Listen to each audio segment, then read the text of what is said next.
Maya Torres walked through the long metal corridors of the diplomatic station with her head down and her shoulders pulled tight. The other beings in the hallway barely looked at her as she passed. To them, she was just another weak human who somehow ended up in their important place of business. The station orbited around Corvani Prime, the homeworld of the most feared warrior race in this part of the galaxy. The Corvani stood 7 feet tall with thick shells covering their bodies like armor.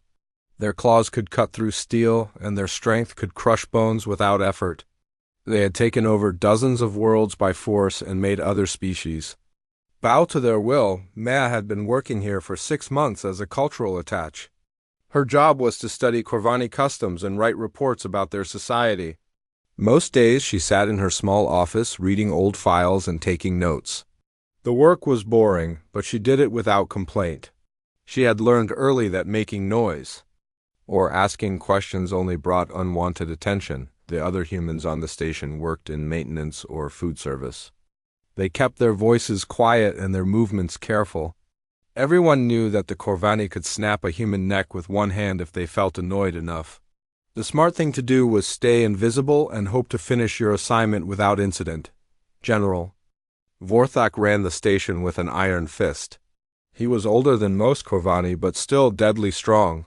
His shell had scars from many battles, and his eyes were the color of old blood. He tolerated humans on his station only because the Galactic Council required it. Every few weeks he would make comments about how humans were too soft for real work, and how their presence made his warriors weak. His son, Captain Thane, was worse than his father. The younger Corvani took every chance to remind humans of their place in the universe. He would bump into them in hallways and laugh when they stumbled. He made jokes about human fragility during meetings. He once said that humans were so weak they would break if you looked at them too hard. Maya endured it all without saying a word. She had grown up in the mining colonies of Titan, where complaining got you nothing but trouble. Her parents had worked 16-hour shifts pulling ore from the frozen ground. They taught her that survival meant keeping your mouth shut and your eyes open. Those lessons served her well in this place. The other species on the station found the human Corvani dynamic amusing. The tall gray Zentari would whisper among themselves when they saw a human jump at a Corvani's approach. The blue-skinned Aldorians would make clicking sounds with their tongues that passed for laughter. Everyone seemed to agree that humans were the weakest race in known space. Maya spent her evenings in her quarters, reading everything she could find about Corvani physiology and combat techniques. She told herself it was for her cultural reports, but the truth was more complicated. She had noticed things about the Corvani that others missed. Their shells were thick, but they had weak points where the segments joined. Their claws were sharp, but their joints bent in predictable ways. Their strength was impressive, but it came with limitations. She also studied the station's layout and security protocols. She memorized guard rotations and emergency procedures. She learned which quarters had cameras and which ones had blind spots. All of this information went into her reports along with notes about Corvani art and music. Her supervisors back on Earth probably thought she was being thorough, but Maya had other reasons for her attention to detail. The breaking point came on a Tuesday evening during one of the station's formal diplomatic dinners. These events happened once a month and brought together representatives from all the species that had business with the Corvani Empire. Maya usually sat at a small table in the back and ate her meal in silence while listening to the conversations. Around her. Tonight felt different from the moment she walked into the dining hall. The Corvani were louder than usual, and their movements had an aggressive edge. Several bottles of their traditional fermented drink had been opened, and the alcohol was making them bold. Maya could smell the sharp scent of the liquor from across the room. Thane had been drinking more than the others. His shell had taken on a darker color, which happened when Corvani became intoxicated. He was telling stories about his latest victories in the combat training centers. His voice carried over the entire room as he described how he had defeated opponents twice his size. Maya tried to finish her meal quickly so she could leave before things got out of hand. She had learned to recognize the signs of trouble, and tonight had all of them.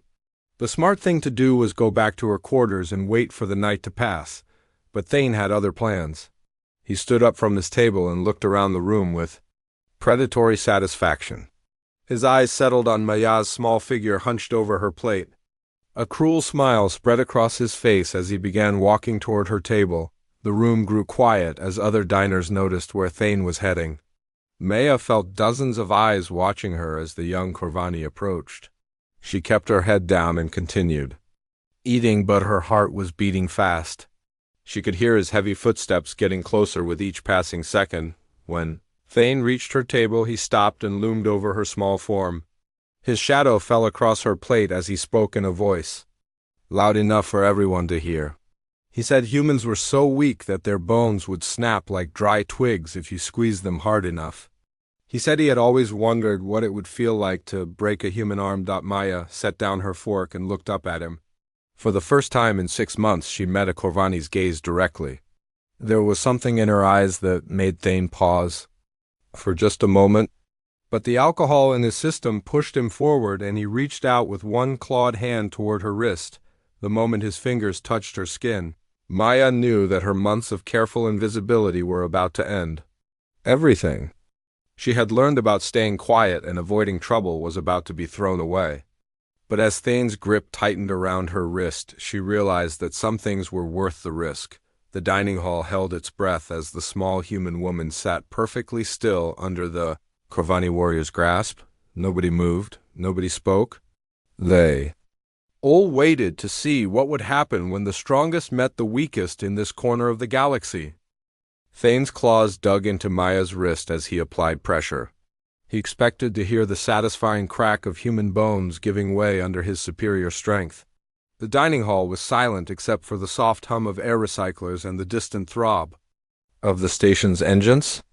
Every being in the room watched with fascination as the scene unfolded. Maya felt the sharp points of his claws against her skin, but she did not flinch.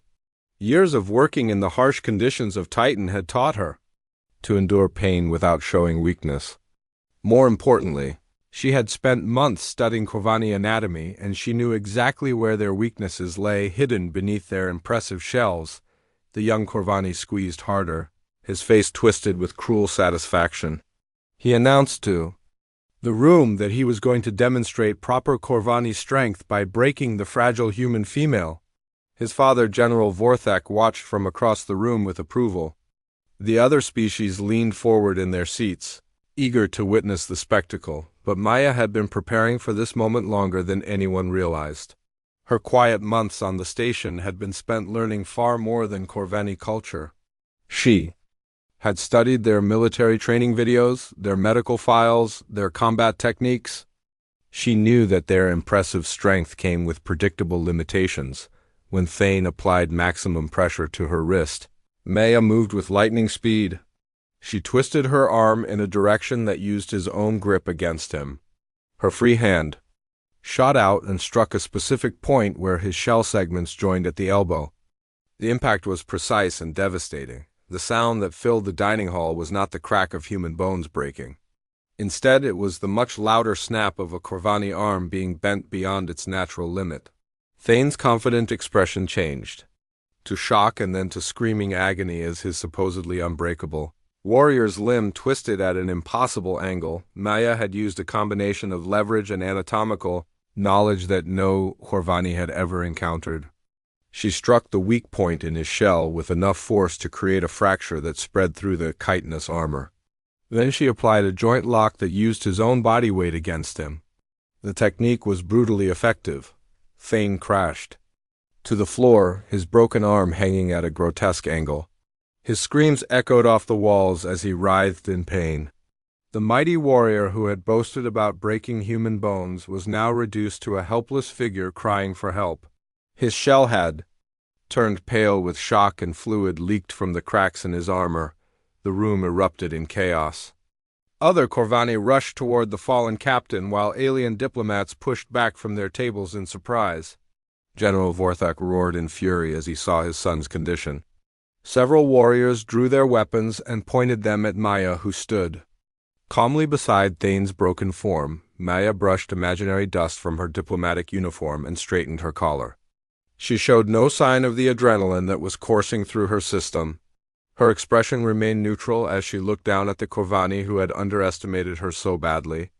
There was no satisfaction in her eyes, only cold calculation. The general's voice boomed over the noise as he demanded to know what had happened.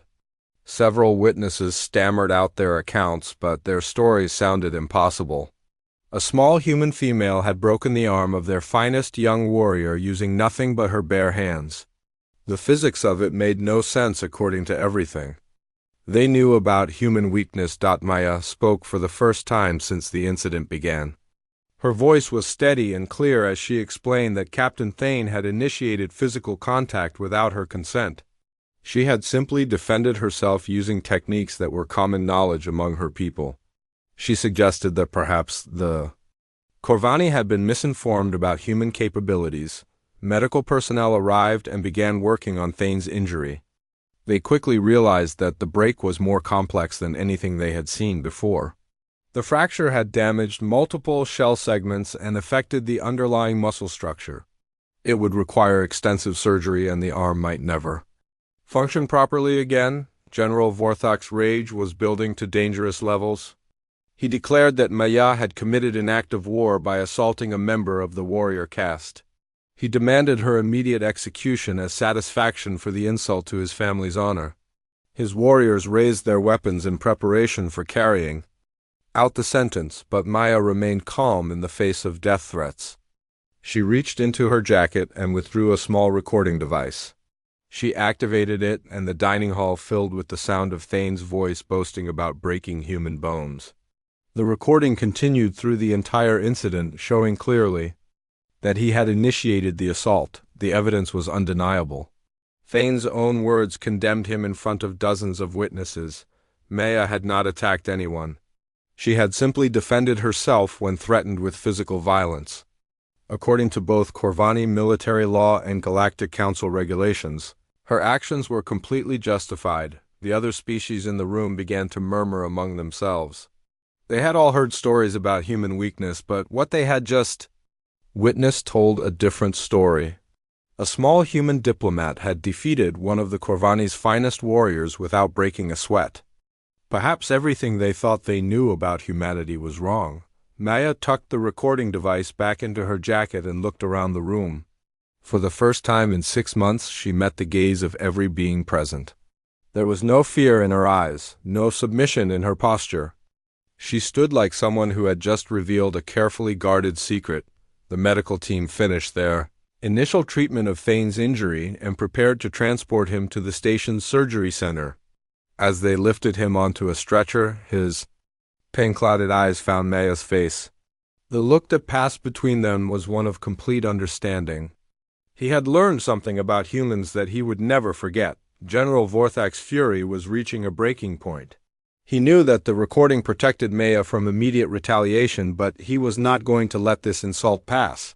He began issuing orders to his security forces, preparing to find a way around the legal protections that shielded her. Maya watched the general's preparations with interest, but no apparent concern. She had spent months on this station studying more than just Corvani culture. She had been preparing for this moment in ways that none of them could imagine. The breaking of Thane's arm was only the beginning of what was about to unfold. As the dining hall slowly emptied and the medical team took Thane away, Maya remained standing beside the table where everything had changed. She had crossed a line that could never be uncrossed. Her days of quiet invisibility were over. Now she would have to deal with the consequences of showing the galaxy what humans were really capable of when pushed too far. General Vorthok's rage consumed him as he watched his son being carried away on a medical stretcher. The heir to one of the most powerful military dynasties in the Corvani Empire had been broken by a creature he considered barely worth noticing. The humiliation burned in his chest like acid as he turned his attention back to Maya. The dining hall had mostly emptied, but several key figures remained to witness what would happen next. Ambassadors from other species huddled together, whispering about the implications of what they had seen. Corvani officers stood at attention, waiting for their general's orders. Maya remained exactly where she had been standing, calm and composed, despite the fury directed at her. Vorthak declared that, recording device or not, Maya had committed an unforgivable act of violence against a member of the warrior caste. He announced that she would be executed within the hour for her crimes. The Galactic Council's protection meant nothing on his station. He would deal with the political consequences after she was dead. Security forces moved to surround Maya, but she showed no sign of fear. Instead, she reached into her jacket again and withdrew a different device. This one was smaller and more sophisticated than the recording equipment. She activated it with a simple touch and spoke in perfect Corvani military code. The words that came from her mouth stunned every Corvani in the room. She was requesting immediate extraction using classified military frequencies that only their highest-ranking officers should know. She provided authentication codes that were changed daily and known only to their intelligence services. Her pronunciation was flawless and her syntax was exactly correct. General Vorthak's expression changed from rage to confusion to growing horror as he realized what he was hearing. Maya was not just speaking their military language. She was using protocols that were supposed to be impossible for any outsider to learn. The implications hit him like a physical blow. Maya finished her transmission and looked directly at the general. She informed him that his station had been under surveillance for the past 6 months by human colonial intelligence. Every conversation, every document, every strategic plan had been recorded and analyzed. The Corvani Empire's security had been compromised at the highest levels. The revelation sent shockwaves through the room. The quiet little human who had been dismissed as harmless was actually a trained intelligence operative. She had been gathering information about Corvani military capabilities while pretending to study their culture.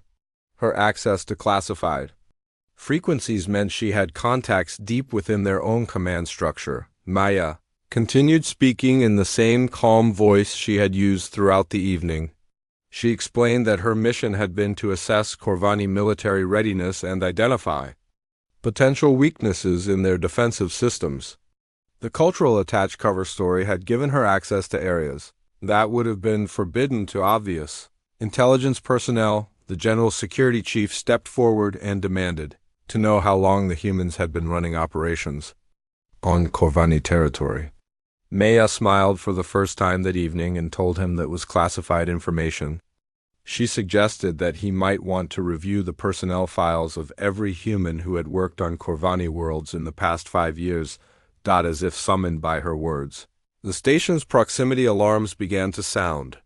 The command center reported that a human colonial navy battle group had just dropped out of hyperspace at the edge of the system. 3 heavy cruisers and a dozen escort vessels were requesting permission to approach the station. Their weapons were powered, but not yet locked on target. General Vorthak realized that he had been outmaneuvered completely. The humans had not sent a single ship to negotiate for Maya's release. They had brought enough firepower to level his station and probably win a battle against the defense fleet. The timing was too perfect to be coincidental. Maya's extraction request had been answered with overwhelming force. The human colonial navy was demonstrating that they took threats against their intelligence operatives very seriously. The message was clear: touch one of their people and face the consequences, Admiral. Rebecca Stone contacted the station directly and requested permission to dock. Her voice was polite but carried an undertone of barely controlled violence. She explained that she was there to collect a human citizen who had been threatened with illegal execution. She hoped that reasonable beings could resolve this situation. Without bloodshed, the general found himself in an impossible position. He could not execute Maya without starting a war that his forces were not prepared to fight. But allowing her to leave would mean admitting that humans had successfully infiltrated and compromised his security. Either choice would end his career and possibly his life. Maya helped him make the decision by playing her final card. She activated another hidden device, and suddenly the dining hall was filled with holographic displays showing detailed schematics of Corvani military installations. Defense grids, weapon placements, patrol routes. and communication networks were all laid out in perfect detail. The intelligence that Maya had gathered was comprehensive and devastating. She had mapped every weakness in their defensive systems and identified every vulnerability in their military structure. The information was so detailed that it could only have come from sources deep within the Corvani command hierarchy, but the most shocking revelation was still to come. Maya announced that she was not the only human operative working in Corvani space. There were dozens of others, all posing as harmless diplomats, traders, and cultural observers. They had been gathering intelligence for years while being dismissed. As weak and insignificant, the scope of the infiltration was staggering. Every major Corvani world had been penetrated by human intelligence services. Their most secure facilities had been mapped and analyzed. Their most classified information had been copied and transmitted. The empire that prided itself on superior strength had been undone by superior intelligence. General Vorthok's communicator buzzed with urgent messages from his superiors. Word of the incident was spreading throughout the empire faster than he could contain it. Video recordings of Thane's broken arm were already being broadcast on civilian news networks. The image of a small human woman standing over a fallen Corvani warrior was becoming a symbol of their vulnerability. Admiral Stone's voice came through the station's communication system again. She was requesting an immediate response to her docking request. Her patience was wearing thin and her battle group was moving closer to the station. The implied threat was becoming more explicit with each passing moment. Maya looked at her watch and announced that she had a schedule to keep. She suggested that the general might want to authorize the admiral's docking request before the situation escalated further. The human colonial navy was not known for its patience when their people were threatened. The general's shoulders sagged in defeat, as he realized that he had no choice but to surrender his prize. Maya Torres had outmaneuvered him completely, using his own prejudices against him.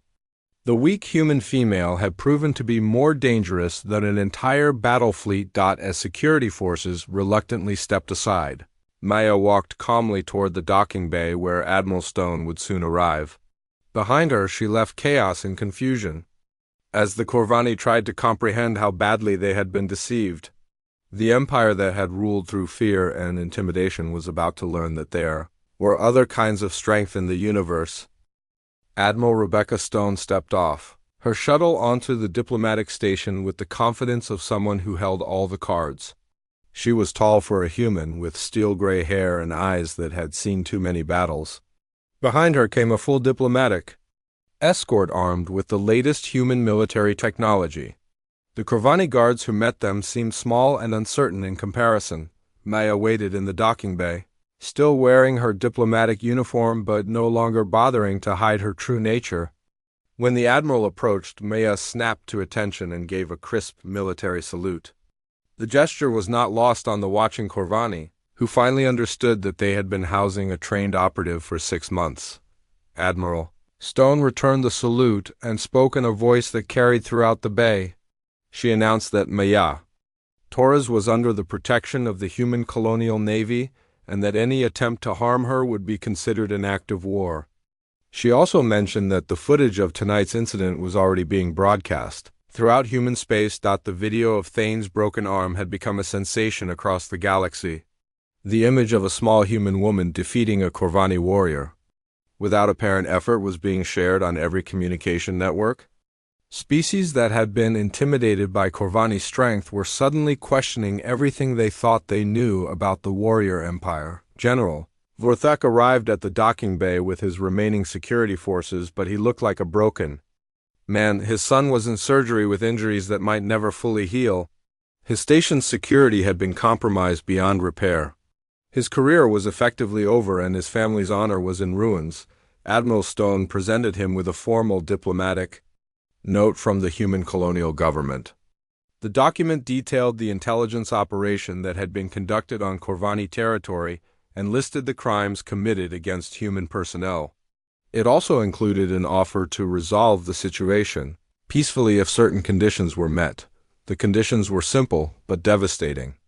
The Corvani Empire would acknowledge that they had underestimated human capabilities and issue a formal apology for the mistreatment of human citizens. They would also agree to new diplomatic protocols that recognized humans as equals rather than inferiors. The alternative was a full investigation by the Galactic Council. While the general read the document, Maya began explaining the scope of the intelligence operation to the assembled crowd. She revealed that human operatives had been placed throughout Corvani space over the past 5 years. They had infiltrated military installations, government offices, and commercial facilities. The Empire's secrets were no longer secret. The revelation triggered a wave of panic throughout the Corvani command structure.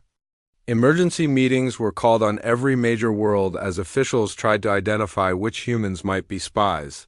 The paranoia spread quickly as they realized that any human worker could potentially be a trained operative. Maya's handler, a quiet man named David, who had been working in the station's kitchen, revealed himself as her backup. He had been documenting security procedures and guard rotations while preparing meals for the past year. His intelligence reports had been just as valuable as Maya's. Cultural observations, similar revelations were happening across the Empire as human operatives dropped their cover stories.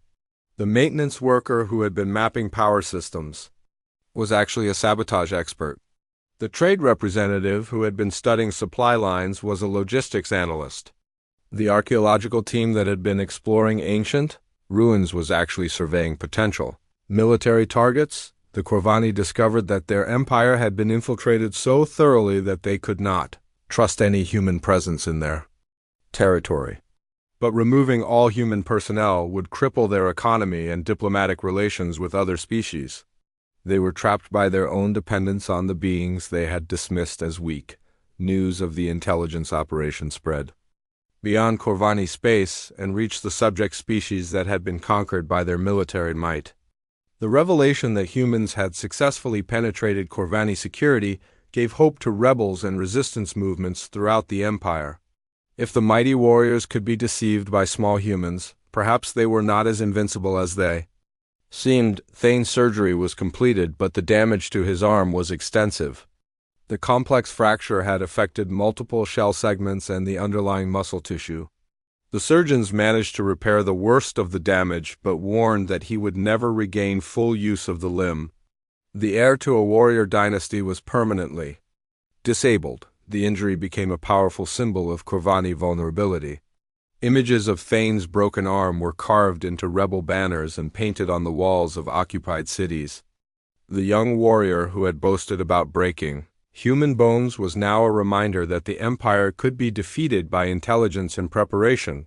General Vorthic's position became untenable as reports of the incident reached the highest levels of the Corvani government. His superiors demanded explanations for how a human spy had operated on his station for 6 months without detection. His failure to identify the threat was seen as a betrayal of everything the warrior caste represented. Admiral Stone presented additional evidence of the intelligence operation's success. Detailed maps of Corvani military installations were displayed on holographic screens throughout the docking bay. Communication codes, personnel files, and strategic plans were all laid out for inspection. The scope of the compromise was staggering. Maya added her own contributions to the revelation by producing recordings of conversations between high-ranking Corvani officers. She had been present at meetings where classified information was discussed freely because no one considered her a security threat. The recordings contained enough intelligence to compromise operations throughout the Empire. The psychological impact of the revelations was as devastating as the intelligence value. The Corvani had built their empire on the belief that they were inherently superior to other species. The discovery that humans had been running circles around them for years shattered that fundamental assumption.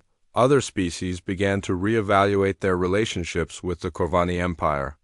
If humans could infiltrate their security so completely, what other weaknesses might exist in their defenses?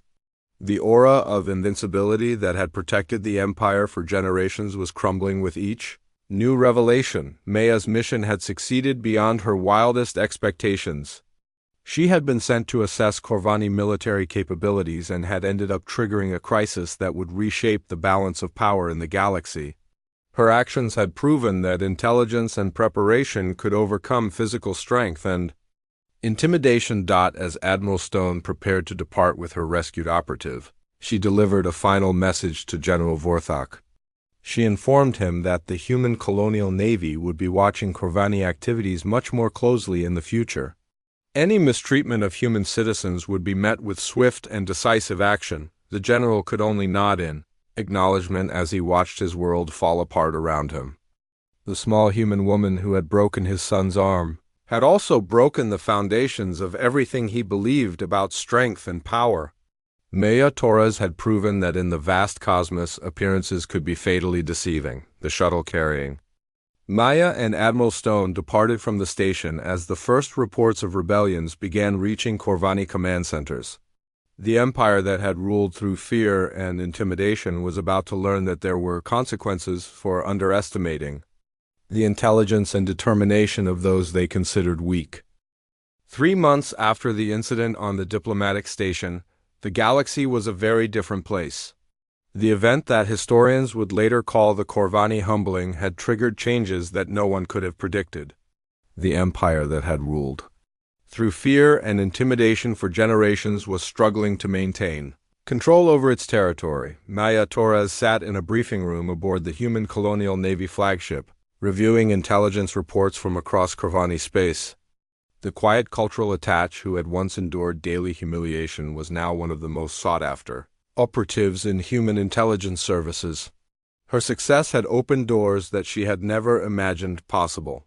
Admiral Stone entered the room with a stack of urgent communications from the Galactic Council. The political situation was evolving rapidly as member species began to question the power structure that had dominated galactic politics for decades. The revelation that humans had successfully infiltrated the Corvani Empire was forcing everyone to reconsider their assumptions about strength and weakness. The first rebellion had started on Kalara Prime, a world that had been conquered by the Corvani 20 years earlier. The native population had endured decades of occupation, but the image of Maya standing over Thane's broken form had given them hope. They began their uprising with crude weapons and desperate courage, expecting to be crushed within days. Instead, they found that their Corvani occupiers were paralyzed by uncertainty. The garrison commander was spending more time hunting for human spies than suppressing the rebellion. His forces were demoralized by the revelation that their empire's security was compromised. The rebels gained ground with each passing day. Similar uprisings were spreading throughout the empire as subject species realized that their oppressors were not invincible. The Corvani military was designed to crush external threats through overwhelming force, but it was struggling to deal with internal dissent and the constant fear of infiltration. Maya's intelligence reports painted a picture of an empire in chaos. Military commanders were arresting their own personnel on suspicion of collaboration with human spies. Communication networks were being shut down to prevent information leaks. Supply lines were disrupted as officials questioned the loyalty of every human worker. The paranoia was destroying the empire from within. Corvani society had been built on the assumption that their strength made them superior to other species. The discovery that humans had been deceiving them for years had shattered their confidence and exposed the weakness at the heart of their philosophy. Thane's recovery had become a public spectacle that further undermined Corvani prestige. The young warrior who had once boasted about breaking human bones was now struggling to perform basic tasks with his damaged arm. Medical experts from across the empire had examined his injury, but none could fully repair the complex damage. The break that Maya had inflicted was more than just a physical injury. It was a symbol of everything the empire had gotten wrong about humanity. The precision of the strike, the knowledge of anatomy it required, and the tactical thinking behind it all demonstrated capabilities that the Corvani had never suspected. General Vorthok's career had ended in disgrace and exile. His superiors had found him responsible for the security breach that had exposed their military secrets. His family's honor was destroyed and his name had become synonymous with failure. The warrior caste that had once respected him now saw him As a cautionary tale, the Galactic Council had launched a full investigation into human intelligence activities in Corvani space. The hearings were being broadcast throughout the galaxy, and the testimony was revealing the scope of the operation. Species that had considered humans insignificant were learning that they had been systematically underestimated. Maya had become the star witness in the proceedings. Her detailed knowledge of Corvani military capabilities and her calm demeanor under questioning were impressive to observers from other species. The small woman who had once hidden her abilities was now demonstrating them to the entire galaxy. The political implications of her revelations were staggering. The balance of power in the galaxy was shifting as species began to form new alliances based on intelligence rather than military strength. The human colonial government was suddenly finding itself courted by civilizations that had previously ignored them. Admiral Stone briefed Maya on the latest developments in the ongoing crisis. The Corvani Empire was hemorrhaging territory as rebellions spread and their military forces were stretched thin. Their economy was collapsing as trade partners began to question their stability. The empire that had seemed invincible was crumbling from within. The intelligence operation that Maya had helped expose was being studied by military academies throughout human space. Her methods were being analyzed and her techniques were being incorporated into training programs. The quiet diplomatic approach that had allowed her to gather so much information was becoming standard practice for deep cover operatives. Maya's personal transformation was as dramatic as the political changes around her. She no longer needed to hide her capabilities or endure insults about human weakness. Her reputation preceded her wherever she went, and other species treated her with the respect that her skills deserved. The recording of her confrontation with Thane had become legendary throughout the galaxy. The footage was used in human recruitment videos and played at military ceremonies. It had become a symbol of humanity's refusal to accept the limitations that others tried to impose on them. Thane himself had become a very different person from the arrogant warrior who had tried to break a human's arm. His injury had forced him to reassess everything he believed about strength and weakness. He was learning that intelligence and preparation could overcome physical advantages. The medical team treating his injury had included human specialists who understood the complex nature of his condition.